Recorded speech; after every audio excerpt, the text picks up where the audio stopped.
అందరికీ నమస్కారం. నేను డాక్టర్ మౌనిక, హోమియోపతి కన్సల్టెంట్. ఈ రోజు మనం కిడ్నీ స్టోన్స్ గురించి కానివ్వండి, గాల్ బ్లాడర్ స్టోన్స్ గురించి కానివ్వండి తెలుసుకుందాం. అసలు కిడ్నీలో స్టోన్స్ ఎందుకు ఫామ్ అవుతాయి మనకి అనేది చెప్తానండి. ఫస్ట్ కిడ్నీలో స్టోన్స్ అనేవి మనకి యూజువల్గా కొన్ని ఎలిమెంట్స్ అనేవి ప్రజెంట్ అయి ఉంటాయి మన బాడీలో. వాటిని మనం యూజువల్గా మనకు డే టు డే లైఫ్లో ఈ ఎలిమెంట్స్ అనేవి మనకు సప్లిమెంటరీగా ఉంటాయండి ఫంక్షనింగ్గా.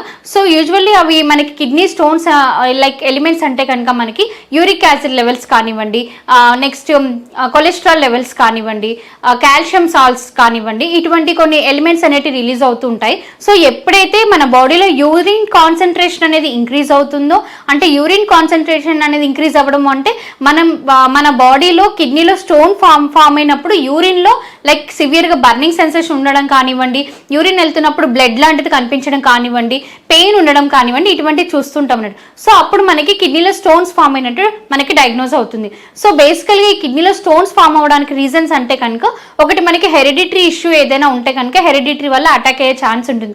నెక్స్ట్ వచ్చేసి మన life style disorder changes.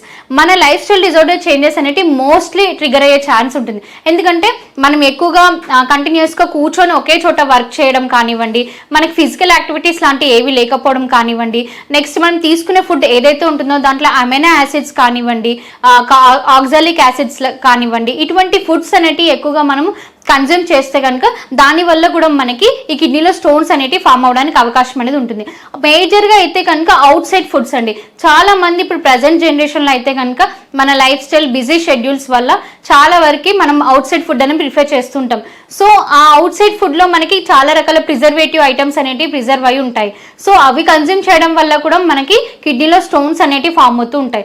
So ఇలాంటి దానికైతే కనుక చాలా మంది అలోపతి హాస్పిటల్కి పెయిన్, మనకి కిడ్నీలో పెయిన్ అనేది కూడా సివియర్గా ఒకేసారిగా వస్తుంది. సో ఆ పెయిన్ వచ్చినప్పుడు మనం అలోపతి హాస్పిటల్కి వెళ్తాం. అక్కడికి వెళ్ళినప్పుడు మనకు అలోపతి డాక్టర్స్ సర్జరీ చేయాలి, సర్జరీ చేసి స్టోన్ తీసేసేయాలి అని చెప్తారు. కానీ అది సర్జరీ చేయడం వల్ల మళ్ళీ ఫ్యూచర్లో రిపీట్ అవ్వకుండా ఉంటుందా మనకి అంటే ఇంపాసిబుల్. అది మళ్ళీ రిపీట్ అవుతూనే ఉంటుంది మనకి సర్జరీ చేయడం వల్ల కూడా. వై? బికాస్ మన లైఫ్ స్టైల్ డిజార్డర్ చేంజెస్ అనేటివి మనం ఎలాగో చేంజ్ చేసుకోలేం కాబట్టి సో మనకి ఈ స్టోన్స్ అనేవి కూడా రిపీటెడ్లీ ఫామ్ అవుతుంటాయి ఆఫ్టర్ డూయింగ్ సర్జరీ ఆల్సో. కానీ మనకి ఎటువంటి సర్జరీ అనేది అవసరం లేకుండా మనకి హోమియోపతిలో ట్రీట్మెంట్ అనేది అవైలబుల్గా ఉంది.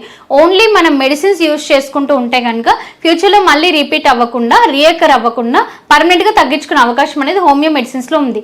వై? బికాస్ హోమియో మెడిసిన్స్ అనేటివి మనకి కంప్లీట్గా చెట్ల నుంచి ప్రిపేర్ చేసిన మందులు. ఇవి 0% సైడ్ ఎఫెక్ట్ లేని మందులు. అండ్ దట్టు మళ్ళీ మనకి ఎటువంటి సర్జరీ అనేది అవసరం లేదు. ఈవెన్ గాల్ బ్లాడర్లో స్టోన్స్ ఫామ్ అయినా కూడా మనకి గాల్ బ్లాడర్ సర్జరీ అవసరం లేదండి. దానికి కూడా మనం మెడిసిన్స్ యూజ్ చేసుకుంటే కనుక ఈజీగా తగ్గిపోయే అవకాశం అనేది ఉంటుంది. అండ్ మళ్ళీ ఫ్యూచర్లో మనకి ప్రాబ్లం అనేది ఫేస్ చేయకుండా, అది మళ్ళీ రిపీట్ అవ్వకుండా పర్మనెంట్గా ప్రివెంటివ్ మెడిసిన్ లాగా కూడా మనకి హోమియోలో ఉంటుందండి. సో ఎవరైనా ఇలాంటి కిడ్నీ స్టోన్స్తో సఫర్ అవుతూ ఉంటే కనుక హోమియో మెడిసిన్స్ యూజ్ చేయండి. మనకి కిడ్నీ స్టోన్స్ ప్రాబ్లం అనేది వచ్చినప్పుడు బేసికల్గా మనకి కడుపులో పెయిన్ అనేది కనిపిస్తూ ఉంటుంది, మనకి కడుపు ఉబ్బసంగా అనిపిస్తుంది, మోషన్ అనేది కూడా స్టూల్ హార్డ్గా ఉంటుంది మనకి పాస్ చేయడానికి, యూరిన్ పాస్ చేసేటప్పుడు సివియర్గా బర్నింగ్ సెన్సేషన్ అనేది ఉంటుంది. దాంతోపాటు మనకి మంటతో యూరిన్ వెళ్ళేటప్పుడు మంటతో పాటు బ్లడ్ అనేది కూడా కనిపిస్తూ ఉంటుంది. అండ్ మనకి సివియర్గా పెయిన్, పొట్టలో నొప్పి ఉండడం వల్ల మనకి లైక్ వామిటింగ్ కూడా అవుతూ ఉంటుంది, నాజియా సెన్సేషన్ లాంటిది కూడా ఉంటుందండి. సో ఎవరైనా ఇలాంటి సిమ్టమ్స్తో కానివ్వండి, ఇలా కిడ్నీ స్టోన్స్ డయాగ్నోస్ అయి ఉన్న వాళ్ళు కానివ్వండి, వాళ్ళు అయితే కనుక మనకి హోమియోపతిలో మెడిసిన్స్ అనేటివి ఉన్నాయండి. మన ఫ్యూచర్లో రిపీట్ అవ్వకుండా పర్మనెంట్గా తగ్గించుకోవచ్చు అండి. ఎటువంటి సర్జరీ అవసరం లేదు. ఒకవేళ సర్జరీ మీరు చేయించుకుంటే కనుక మళ్ళీ ఫ్యూచర్లో రిపీట్ అయ్యే అవకాశం 100%గా ఉంటుందండి. సో ఇలాంటి ప్రాబ్లంతో సఫర్ అవుతుంటే మా మెడినైన్ హాస్పిటల్కి సంప్రదించండి. ఇక్కడ మీకు డాక్టర్స్ మెడిసిన్స్తో పాటు diet, exercise, immune boosting medicines గురించి కూడా ఎక్స్ప్లెయిన్ చేస్తారండి. Thank you so much.